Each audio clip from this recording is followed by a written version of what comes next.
এত স্বল্প সময়ে অর্থনৈতিকভাবে ঘুরে দাঁড়ানোর পেছনে আমাদের প্রবাসীরা গুরুত্বপূর্ণ অবদান রেখেছেন।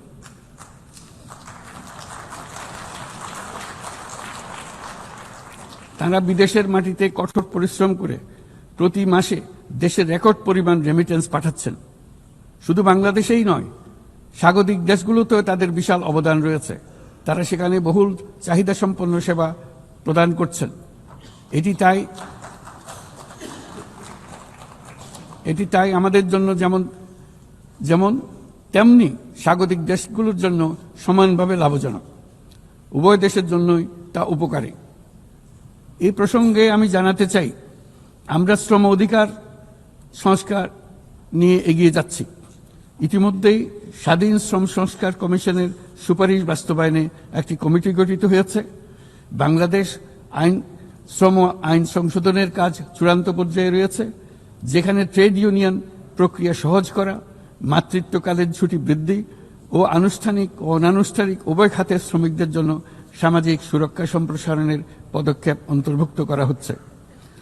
ট্রেড ইউনিয়নের জন্য অনলাইন নিবন্ধন ব্যবস্থা চালু করা হয়েছে এবং নিবন্ধন প্রক্রিয়াকে আরও সহজ করার জন্য বিষয়টি বিবেচনা করা হচ্ছে। পাশাপাশি শ্রমিকদের অধিকার সুরক্ষায় আমাদের অঙ্গীকারের নিদর্শন স্বরূপ সম্প্রতি আমরা ইসলামী সহযোগিতা সংস্থার লেবার সেন্টারের সংবিধানটি স্বাক্ষর করেছি। এই কারণেই আমরা নিরাপদ, সুশৃঙ্খল ও নিয়মিত অভিবাসনকে সমর্থন করি এবং যেসব দেশে প্রবাসী শ্রমিকরা যান সেসব দেশে তাদের জন্য সহমর্মিতা ও সুরক্ষা নিশ্চিত করার আহ্বান জানাচ্ছি। উন্নত বিশ্ব যেখানে বয়স্ক জনসংখ্যার চাপে ভুগছে, সেখানে বাংলাদেশ অতি সৌভাগ্যবান। আমাদের 60শতাংশেরও বেশি মানুষের বয়স 35 বছরের নিচে।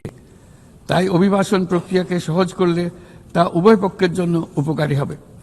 তরুণ জনসংখ্যার এই সুবিধাকে কাজে লাগিয়ে আমরা উন্নত বিশ্বের শ্রম সমস্যার সমাধান ও প্রয়োজন মেটাতে সক্ষম হব। আপনার স্বপ্নগুলো আকাশ ছুবে প্রবাসীর হেলিকপ্টারের মাধ্যমে। বিয়ে, জন্মদিন অথবা যে কোনো বিশেষ প্রয়োজনে হেলিকপ্টার ভাড়া করতে যোগাযোগ করুন স্ক্রিনে দেয়া নাম্বারে। প্রবাসীর হেলিকপ্টার, নিরাপদ ও সাশ্রয়ী বাহনের বিশ্বস্ত নাম।